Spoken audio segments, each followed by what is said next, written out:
I am so excited to be back on YouTube because it's been a couple of months, and today I thought I would share my year in reflection on the biggest wins and the biggest mistakes, in my opinion, of this year, especially because this year is the first time that I have taken my business full-time and quit the corporate world.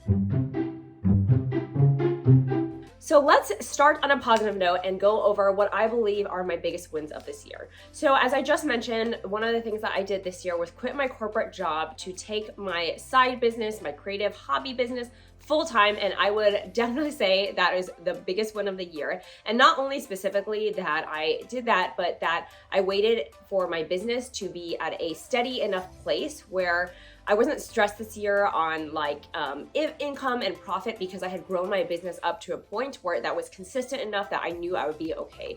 For me, as somebody who, really values security in that way, I am not a risk taker. That was like a big win for me. If I had quit my job like 3 or 5 years ago, I'd be really stressed, needing to feel like I needed to grow my business up to a point where I could pay myself, etc. So it was really nice that I quit this year when everything was good. I was like, if I don't grow it and if it stays the same, then I'm really stressed, etc. Especially given how the economy is, especially towards the end of this year. That was something that I felt like was a really big one, that I waited and decided to quit my job when everything was stable as it is. So huge win on that front. The second big win of this year in my business is my team. So about a year ago, I had one person that was fulfilling orders for me. I was on maternity leave a year ago. I knew I couldn't fulfill orders just by myself. So I hired someone to come in a few times a week to fulfill orders.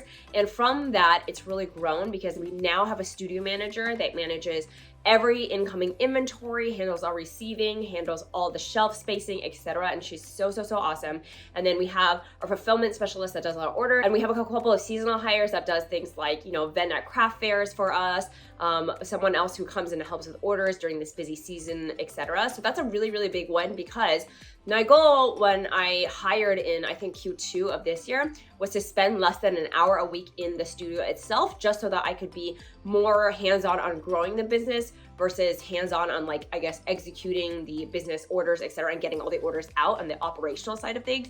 And I definitely will say that goal has been met, and I'm so happy because our studio manager and our studio fulfillment associates that are fulfilling your orders are so competent and amazing. So that was a big win for me. And I'm hoping that next year I find more things that I'm able to outsource so I can focus on being the visionary and just really growing the business to support all these jobs and all your orders. The third big win of this business this year, I would say, is to grow the different kinds of channels that we are selling on. But one of my big goals always has every single year to look at the different revenue streams that we have and how we're generating money, and to focus on the places that we kind of need to focus on and things are coming in from it a lot. So for example, last year, 98% of the people who landed on our website was specifically from Instagram, and I knew, or was it last year or the year before? I knew that was a really bad statistic, because you really should diversify your revenue streams, because if my Instagram got shut down, I would get really screwed. Big thing we focused on this year was reaching out to wholesale stores and getting in those wholesale stores. We focused again on a lot of email marketing. That was something we started last year, etc. And I really feel like it is a good way to kind of diversify where we are getting the revenue, where we are getting customers. And I'm really happy because when I look at the charts of this year, it really seems like we have done pretty well on that. Our wholesale has grown a ton. Our email marketing has definitely grown. And this channel, Learn with Pickles, this whole service side part of my business, is really on the up and up as well. And that's something really big that I'm going to try and focus on next year. So diversifying revenue streams is a big win of this year.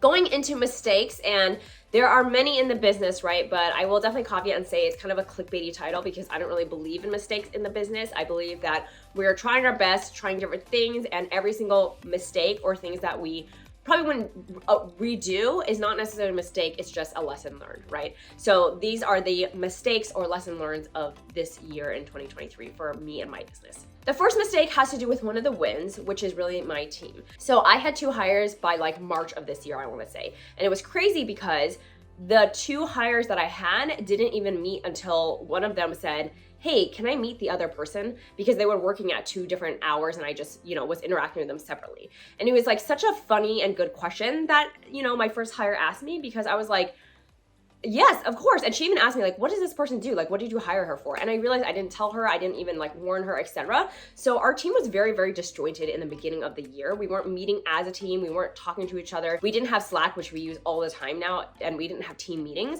And I would say it was definitely like a mistake or lesson learned, because I don't know why I didn't think of that, right? I think for me, it just felt like two very siloed, very individual roles that I didn't think like really needed to interact with each other. But when the idea was presented to me that they could interact with each other, everything was so much better. Communication got way better. It was so awesome to feel like, you know, we had a team dynamic, etc. And I would say that's something that I'm definitely still working on, like figuring out what we could discuss in our team meetings, what we can really do for team building, etc. But that's definitely a mistake, I would say, that I had wished I had started earlier from the beginning. The second mistake also has to do with one of the wins. Even though I quit my business this year and it was very stable, I thought that meant that I could do it all by myself. And what I mean by that is, for the past 8 years of my business, it has been my side thing, and I have done pretty much what I wanted to do and just figured out everything. And while that has been very okay, while it's like my side business, now that I'm working silo by myself, now that I'm this like, you know, entrepreneur by myself, CEO, whatever, I'm very, very like deciding all the things myself. And it's really hard for me to figure out like, is this the right path? Like, should I consider this option? Should I consider this option? And so in the middle of the year, I was starting to notice this like really craving for some kind of like leadership or direction or some kind of advice and consultant part of it. And so I sought out a business mentor, which was so helpful. I found a wonderful, wonderful business mentor who really challenges me and kind of works muscles that I don't usually have and the questions that I'm not usually asking for my business. I think with your own business, you can definitely do everything yourself. I definitely did everything mostly myself for the past 8 years when it was my side business.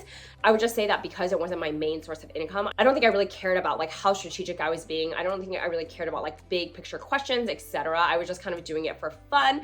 And while that is totally an okay path for me to choose going forward, having the business mentorship and having somebody to kind of bounce ideas off that has more experience than me has been really immensely helpful. And I definitely recommend it if you are an entrepreneur that is trying to find a little bit more support, right? You can definitely do it yourself, but it is so much less lonely and it's so much more reassuring to have somebody to kind of like clarify and support and kind of advise and guide the decisions that you are making. And as we know, when you're running a small business, there's like a million decisions that you need to make. The last biggest mistake that I made in 2023 is kind of similar along those lines.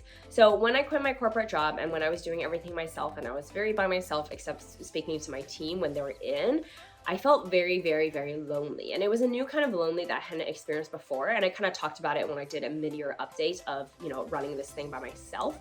But I was so used to going into the office and just having so many coworkers around me, having so many teammates to kind of joke with, complain with, etc., that it felt extremely silent when I was working by myself every day. And as an external processor, that silence felt very deafening in a way and just like very in my head. I just had like so many Google Docs and so many like Trello cards where I was like essentially talking to myself. And then when my husband got home at the end of the day from working, I would just like ask him all these questions and ask him all these things. And as much as he tried to support me, he is not in this position, right? So it was very hard for him to kind of relate. And we were just in two very different worlds. Something I did in the mid-year to try and combat that loneliness was try to find other small business owners around me in the area, right, that I could relate to. And that was really, really helpful. So now I have a couple of small business friends that I sync with every day pretty much, and if not every day, multiple times a day from Monday to Friday that are just like, they're like almost my coworkers in a way, you know, like we kind of share about what we're working with, we kind of share about random stuff that is happening with our small businesses. And even if our small business journey looks very different, I feel like they have the same mindset as me and they're in the same kind of situation as me. So they can see from my perspective that a way that like my friends who are working in corporate or my husband who's working in corporate really cannot. So that has been really, really helpful. And that's something that I would say is a mistake that I made early this year when I didn't even consider networking or meeting new people. And I definitely took way too long to do it. So I would say that these mistakes and these wins definitely shape the way that I am looking at my 2023. There's of course a lot of nuance to each of these things and a lot more things that I didn't share about, but this is really the way that I try and reflect on my year, try and reflect on the big kind of wins and lesson learns and what I really feel like has been put on my heart. And it's something that I will seek to focus on in 2023. If you're taking the time to reflect on your 2022 in your business year, which I really hope you do, here are the questions that I would consider asking yourself as you are taking a look back. What were my biggest sellers this year in product, both in specific product and product category? Out of all these best sellers and even lowest sellers, what gave me the most energy What did I find the most fun to work on? And what did I find the least fun to work on? What is the biggest operational or systematic difference that is in my business now than it was when I began? How did I make those changes and what prompted me to, and how can I repeat that in 2023?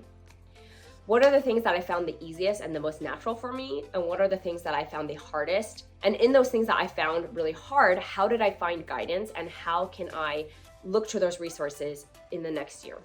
What are questions that I've had all year that I haven't had answers, and where are the resources that I can look to try and find those answers? 1 year from now, December of 2023, what are the things that I would need to do to feel really happy and fulfilled and proud of the business that I had ran in this next year, and what are the ways that I can get to it? I'm so happy to be back on this YouTube channel. I have really missed it in the last quarter of this year as we've been really busy with products and holiday orders and all these like big sales and stuff. So I'm really hoping that this becomes a growing channel in 2023. If you would like to work with me, we are opening, I say we, I always say we, even though it's just me. I am opening up spots for one-on-one coaching in January. So check that out, the link below, as long as some workshops and some learning programs that I'm really excited to run with you and hopefully work with